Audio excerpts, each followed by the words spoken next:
23 तारखेला महाराष्ट्राचा बंदचा कॉल जो देण्यात आलेला आहे त्याला काही राजकीय पक्षांचा पाठिंबा, डाव्या संघटनेचा पाठिंबा हा त्यांनी जाहीर केलाय। त्याच्याच बरोबर जे छोट्या छोट्या सामाजिक संघटना आहेत जिल्हा स्तरावरती आणि जिल्हा स्तरावरती जिल्हा परिषद पंचायत समितीपुरते जे राजकीय पक्ष आहेत त्या सगळ्यांनी असताना या मार्चला पाठिंबा दिला, म्हणजे बंदला पाठिंबा दिलेला आहे। त्याच्याच बरोबर जे असोसिएशन्स आहेत, शिक्षण संस्थांमधलं जे असोसिएशन्स आहेत, ग्रांटीन एड आणि नॉन ग्रांटीन एड, या दोघांबरोबर आमचं असताना बोलणं झालं। सगळ्यात नाही पण त्याच्या काही जणांशी तेही सक्रिय रीतीने भाग घेणार आहेत असं त्यांनी जाहीर करणार आहे। कोचिंग क्लासेस जे आहेत त्या कोचिंग क्लासेसना सुद्धा आम्ही असताना अप्रोच झालेलो आहोत। त्याच्याच बरोबर काही ठिकाणी जे पेरेंट टीचर्स असोसिएशन स्ट्रॉंगली आहेत त्यांनाही आम्ही असताना विनंती केलेली आहे की हा विद्यार्थ्यांचा प्रश्न आहे। प्रश्नफोडी फक्त असताना एकाच ठिकाणी नाही तर अनेक ठिकाणी त्या ठिकाणी होत आहे आणि प्रश्नपत्रिका अशाच फुटत राहिल्या तर विद्यार्थ्यांचं प्रचंड मोठ्या प्रमाणात नुकसान होणार आहे आणि जो मेरिट आपण म्हणतो तोच कुठेतरी इफेक्ट होईल अशी असणारी परिस्थिती आहे। त्याच्याच बरोबर कामगार चळवळी ज्या आहेत, एसटी मधल्या असतील, बेस्ट मधल्या असतील, महानगरपालिकेमधल्या असतील, त्याच्याच बरोबर इथला असणारा ट्रान्सपोर्ट जो आहे, ओला असेल, उबेर असेल, टॅक्सी युनियन असेल किंवा व्यापारी संघ जो आहे, या सगळ्यांशी आम्ही असणारा बोलणं चाललंय, काही ठिकाणी झालेलं आहे आणि या सगळ्यांनी जे दिल्लीमध्ये विद्यार्थ्यांच्या विरोधात जो अमानुष अत्याचार केलेला आहे त्याच्यामध्ये एक राग आहे, चीड आहे आणि आम्हीही या बंदमध्ये सहकार्य आणि सक्रिय राहू असं त्यांनी सुद्धा तिथे असताना आश्वासन दिलेलं आहे। तमाम महाराष्ट्राच्या जनतेला माझं असणारं आव्हान आहे, जी काही माहिती माझ्याकडे उपलब्ध आहे त्या ठिकाणी टेरिटोरियल आर्मी जी आहे, मग आर्मीच्या अगोदरची एक आर्मी म्हणजे बीएसएफ आणि बीएसएफच्या नंतर टेरिटोरियल आर्मी जी आहे ती टेरिटोरियल आर्मी असताना स्टँड बाय वरती त्या ठिकाणी ठेवण्यात आलेली आहे। दुसरं जे आहे ते मध्ये जम्मू आणि काश्मीर मध्ये जो रिझर्व्ह पोलीस फोर्स ठेवण्यात आलेला आहे तो रिझर्व्ह पोलीस फोर्सला सुद्धा स्टँड बाय ठेवून एअरलिफ्टिंग करण्याचे सुद्धा आदेश त्या ठिकाणी देण्यात आलेले आहेत। इनफॅक्ट जो लाठी हल्ला झाला त्यामध्ये होम मिनिस्टर आणि प्राईम मिनिस्टर यांनी असे आदेश दिले होते की सायंकाळी 5 नंतर आम्हाला त्या जंतर मंतरवरती एकही विद्यार्थी त्या ठिकाणी दिसू नये अशा रीतीचे असणारे आदेश होते आणि त्या आदेशाला धरून असणारा अमानुष अत्याचार त्या विद्यार्थ्यांवरती करण्यात आलेला आहे। हा निषेध आहे आणि यापुढे माझं म्हणणं असं आहे की महाराष्ट्राने याची सुरुवात केलेली आहे शासनाचा विरोध करण्याचं। यापुढे लाठी हल्ला होऊ नये, छर्रे चालू नयेत, गोळ्या चालू नयेत, अश्रूधूर चालू नयेत विद्यार्थ्यांच्या विरोधात। तेव्हा सर्व महाराष्ट्रातल्या जनतेने या बंदामध्ये सहभागी व्हावं असं आवाहन आम्ही करतो। जे राजकीय पक्ष आहेत की ज्यांनी अजून भूमिका घेतल्या नाही त्यांनाही आम्ही असं आवाहन करतोय की हा राजकीय प्रश्न नाही तर हा विद्यार्थ्यांच्या भवितव्याचा प्रश्न आहे। इथे मेरिट राहणार की न राहणार असा असताना प्रश्न आहे आणि म्हणून सर्व राजकीय पक्षाने जे बीजेपीच्या विरोधात आहेत या सगळ्यांनी सहभागी व्हावं असं आवाहन आम्ही या ठिकाणी करतो. आम्ही सगळ्या राजकीय पक्षांना जे बीजेपीच्या विरोधात आहेत त्या सगळ्यांना आम्ही असताना काल संध्याकाळी 3, 3:30, 4 वाजेपर्यंत इन्क्लुडिंग काँग्रेस, शिवसेना आणि डावे पक्ष मी जसं म्हणालो या सगळ्यांना आम्ही असताना पत्र दिलं होतं आणि त्या पत्रामार्फत त्यांना विनंती केली होती की आपण या बंदमध्ये सहभागी व्हा. सर तुम्ही सुद्धा दिल्लीला जाणार आहात काही आधी तुम्ही जाऊन आलात? मी जाऊन आलो दिल्लीला. 23चा बंद झाल्यानंतर मी असणारा तो निर्णय घेणार. जे राजकीय पक्ष आहेत तुम्ही खरं तर जसं तुम्ही म्हणताय की पत्र दिलेलं होतं, सगळ्यांना आवाहन केलेलं होतं, तरी सुद्धा जर प्रतिसाद येत नाही तर प्रत्येक राजकीय पक्ष आपापल्या परीनं या आंदोलनाचं मायलेज घेण्याचा प्रयत्न करताय का? मला माझं म्हणणं असं आहे की प्रत्येकाने मायलेज घ्यावा याच्याबद्दल दुमत नाही, पण त्या विद्यार्थ्यांबरोबर आम्ही आहोत आणि महाराष्ट्राची जनता आहे ही दाखवण्याची गरज आहे असं मी त्या ठिकाणी मानतो. तुम्ही जी हाक दिलेली आहे त्याला उद्या महाराष्ट्र किती मोठ्या प्रमाणात प्रतिसाद देईल? काय काय कुठं काय काय आयोजन करण्यात आलं? म्हणजे आम्ही असणारं कुठलंही आयोजन करणार नाही आहोत.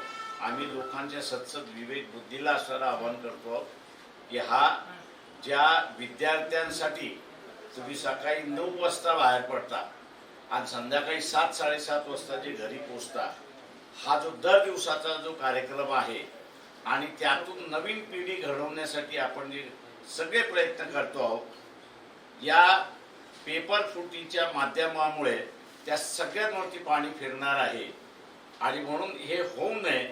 पुढच्या पिढीचं सुरक्षितेचं आव्हान आम्ही करतो आहोत आणि त्या बंदच्या माध्यमातून जे शासन आहे त्या शासनाला सुद्धा जबर बसली पाहिजे की जे कोणी पेपर फोडतंय त्याच्या विरोधात कारवाई झालीच पाहिजे आणि केलीच पाहिजे. शासनाकडनं तुम्हाला काही निरोप देण्यात आला होत्या बंद संदर्भात किंवा बंद मागे घ्या किंवा पुकारू नका? शासनाचा काहीही निर्णय आला न आला, जो जाहीर केलेला आहे 23 तारखेचा बंद हा होणार आहे तो महाराष्ट्र शासनाचा प्रश्न नाही आहे. महाराष्ट्र शासन असताना ज्यांनी टेटचे पेपर फुटले त्यांच्या विरोधात काही कारवाई करू शकत नाही अशी परिस्थिती आहे. तर हा एक नॅशनल इश्यू आहे पेपर फुटीचा आणि त्या संदर्भातलं हे आंदोलन आहे असं मी मानतो. काल राहुल गांधी आणि काँग्रेसने सुद्धा आंदोलन केलं होतं, त्यांना सुद्धा बळजबरी उचलून देण्यात आलं होतं पंतप्रधानांच्या घराच्या समोरचं आंदोलन. त्या एकतर मुळात त्या आंदोलनाला उशीर झालाय का? काँग्रेस इतके दिवस का आली नाही? आणि जे आंदोलन ज्या पद्धतीनं दडपण्यात आलं त्याबद्दल तुमचं काय म्हणणं आहे? नाही, माझं एवढंच म्हणणं आहे की राहुल गांधीने जंतर मंतरवरती जिथे लोक आहेत तिथे जाऊन आंदोलन करावं, ते उचित राहील असं मी त्या ठिकाणी मानतोय. सेकंड सेंटर होणार नाही याची त्यांनी दक्षता घेतली पाहिजे. नाही तर मीडिया आणि या सगळ्या माध्यमातून 2 वेगवेगळे सेंटर झालेत असं दाखवण्याचा प्रयत्न होणार. सर, दुसरीकडे भाजपचं सुद्धा जे आहे ते काँग्रेसला उत्तर देण्यासाठी आता भाजपचे युवा मोर्चा रस्त्यावर उतरलेली आहे आणि ते पण आता आंदोलन करतायत. भाजपच्या युवा मोर्चाच्या आंदोलनाकडे तुम्ही कसं बघता? म्हणजे काय म्हणते आंदोलन? मी त्यांना आवाहन करणार आहे की बाबा हे आंदोलन आमचं नाहीये. We have pass that age. बीजेपीचे जे युथ आहेत की त्यांच्या फ्युचरचा प्रश्न आहे, त्याच्यामुळे असणारं त्यांनी सुद्धा ह्या आंदोलनामध्ये उतरावं असं मी त्यांनाही आवाहन करतोय. तर आता बीजेपीकडनं काँग्रेसच्या कार्यालयावर मोर्चा काढण्यात आला आहे, तर काँग्रेस बीजेपीच्या कार्यालयावर जाऊन त्यांना संविधान देणार आहे. या घटनाक्रमाकडे कसं बघता? म्हणजे मी डायव्हर्ट होत नाहीये, मी इथपर्यंतच मर्यादित राहणार. सर, आज सकाळी शरद पवार आणि नरेंद्र मोदी यांची सुप्रिया यांची भेट झालेली आहे. मला त्याच्याशी घेत नाही. आम्ही असणारा बंदच्या संदर्भात आहोत आणि तेवढंच पुरतं मर्यादित राहतो. सर, शाळा कॉलेजेस यांना काही निरोप देण्यात आलाय का? ते चालू असणार? ते आम्ही असणारं मी जसं म्हणालो की ग्रँट इन एड असोसिएशन आहे ते non grant in aid association जे आहे अशांना आम्ही असताना विनंती केलेली आहे की हा विद्यार्थ्यांचा प्रश्न असल्यामुळे आपण असताना ह्या बंदमध्ये सहभागी व्हावं.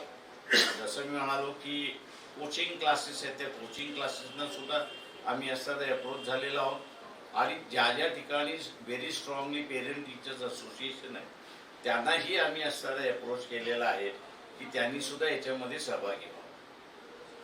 शाळा वगैरे सर बंद असतील तर उद्या पालकांनी जर आपल्या मुलांना पाठवलं नाही तर शाळा बंदच आपोआप होतात. सर आता आम्ही हिंदी करू का नंतर? हो. Hindi yes sir. रेडी.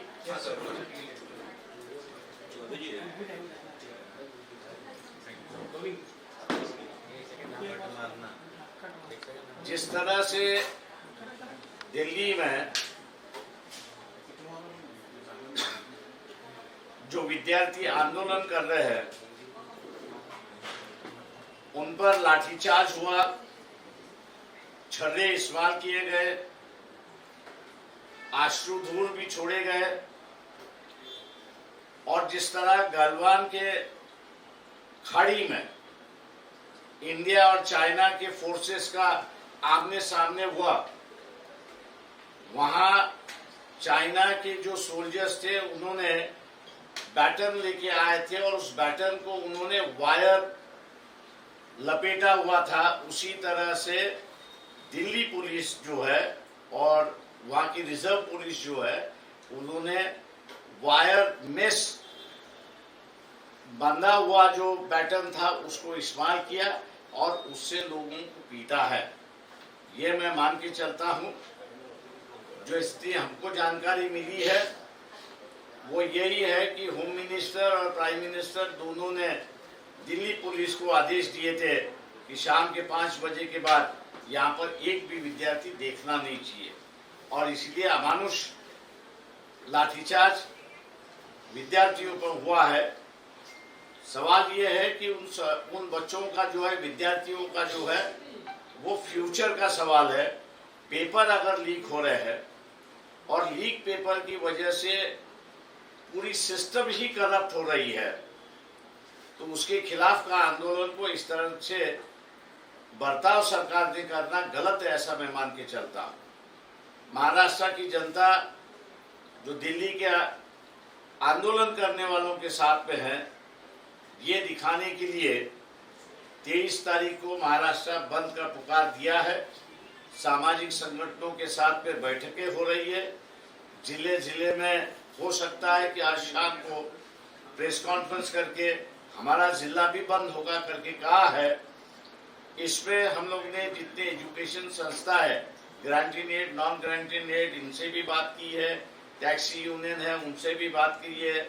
ओला उबर वाले हैं उनसे भी बात की है. टीचर्स पेरेंट एसोसिएशन है उनसे भी बात की है. स्टेट ट्रांसपोर्ट है, बेस्ट है, उनसे भी, और व्यापारी ऑर्गेनाइजेशन जो है उनसे भी बात की है कि ये फ्यूचर जनरेशन के सवाल है और इन फ्यूचर जनरेशन के संबंध में अगर सरकार खिलवाड़ कर रही है तो विरोध है. ये दर्शाने के लिए 23 तारीख में आप सभी जन सहभागी हुई है, सम्मेलन हो जो शामिल हुई है. ये ऐलान हम लोग ने उनसे का आह्वान किया है. बहुत सारे संगठनों ने कहा है कि हम लोग इसमें शरीक होंगे. सर कौन कौन सी पार्टी को आप लोग ने आह्वान किया है कि आइए हमारे साथ? कौन कौन सी पार्टी को आप लोग ने? हमने जितने भी रजिस्टर्ड और अनरजिस्टर्ड पॉलिटिकल पार्टीज है और जो बीजेपी के खिलाफ है उनको कल शाम को 3 बजे हम लोग ने न्योता दिया, लेटर के माध्यम से न्योता दिया और कहा कि ये कोई प्रेस्टीज का सवाल नहीं है, किसी ने तो भी कॉल देना चाहिए. तो हम लोग ने कॉल दिया है. आप इस पे शरीफ होके, सवाल एक ही है कि महाराष्ट्र की जनता दिल्ली के विद्यार्थियों के साथ में है, ये एक दिखाने का मौका है और मैंने कहा आप लोग इसमें शामिल होइए, सहभाग दीजिए. ये हम लोग ने उनसे विनती की है. सर क्या ट्रांसपोर्ट एसोसिएशन से भी बात हुई है? जो बीएसटी बसेस, ओला उबेर टैक्सियां हैं वो इन सब से हम लोग ने बात की है. सर क्या ये प्रोटेस्ट शांतिपूर्वक रहेगा? क्योंकि एक दूसरे सवाल ये भी है नहीं, हम लोग जो अगर जिस तरह से मैं कहूँगा कि शिवाजी पार्क में विद्यार्थियों को अपने तौर से विद्यार्थियों ने आंदोलन किया था और उनसे जो बर्ताव सरकार ने पुलिस ने किया था, वो पुलिस अगर बर्ताव नहीं करती है तो मैं मानता हूँ कि कल का आंदोलन जो है शांतिपूर्वक होगा। सर स्कूल कॉलेजेस शुरू होंगे या बंद रहेंगे? क्योंकि हमने पालक जो है, विद्यार्थियों के जो पालक है, उनसे विनती की है कि आप जो है, ये विद्यार्थियों का सवाल होने की वजह से आप अपने विद्यार्थियों को स्कूल में ना भेजते हुए आपका भी समर्थन है ये दिखाइए। आप देखते हैं कितने पालक हमारी बात सुनते करते हैं। जी सर, कल राहुल गांधी और उनकी पार्टी द्वारा भी एक आंदोलन किया गया पीएम आवास के बाहर, और उसको भी किस तरीके से खत्म करने की कोशिश की गई, इसको किस तरीके से देखते हैं? क्या 2 सेंटर हो सकते हैं आंदोलन के? मैंने यही कहा कि भैया राहुल गांधी ने ये देखना चाहिए कि दूसरा सेंटर वो ना बनाए, क्योंकि बीजेपी उसका फायदा उठा सकती है। राहुल गांधी को अगर आंदोलन करना है तो उन्होंने जंतर मंतर पे ही जाके आंदोलन करना चाहिए, तो ही उचित होगा, ऐसा मैं मानता हूँ। सर विरोधी पार्टियों के जो नेता है वो अब लगा कुछ 20-21 दिन बाद दिल्ली जाके उस आंदोलन में मिल रहे हैं उन लोगों के साथ। ये अच्छी बात है कि मिल रहे हैं उनके साथ। क्या कहीं देर हो गई आपको लगता है? अगर पहले जाते तो हो सकता है। मैं कहूँगा कि आंदोलन करते विद्यार्थियों को मिल रही है, एक अच्छी बात है, ऐसा मैं मानता हूँ। सर आप दिल्ली जाएंगे या आंदोलन? मैं पहले जाके आया, जब कोई नहीं जा रहा था तब मैं पहले वहाँ पर गया, विद्यार्थियों के साथ में बैठा, आंदोलन शुरुआत हुई और उसके बाद में हर कोई पार्टी जो है अभी उनके साथ में जाने के लिए तैयार है। सर आखिरी सवाल, लोगों से क्या अपील करेंगे कल के लिए और सरकार से क्या अपील करेंगे? मैं लोगों से यही अपील करूंगा कि ये जो सरकार है ये डेमोक्रेसी मानती नहीं है, ये हिंसा में विश्वास रखती है, और इनको मौका मिला तो ये किस तरह से हिंसा कर सकते हैं, इसका एक डेमोन्स्ट्रेशन दिल्ली में इन्होंने दिखाया। आप राज करिए, हमसे कोई एतराज नहीं है, लेकिन जो आंदोलन करता है उस आंदोलनकर्ता के खिलाफ का जो जिस तरह से वायर मेस का बैटम इस्तेमाल किया है और छर्रे छुड़ा है, उसके विरोध में लोग हैं। इसलिए मैं आम जनता से अपील करता हूं कि 23 तारीख का जो बंद है उसको आप सक्सेस बनाइए और हम विद्यार्थियों के साथ में हैं, ये दिखा दीजिए। Thank you sir. Thank you. Sir एक मिनिट.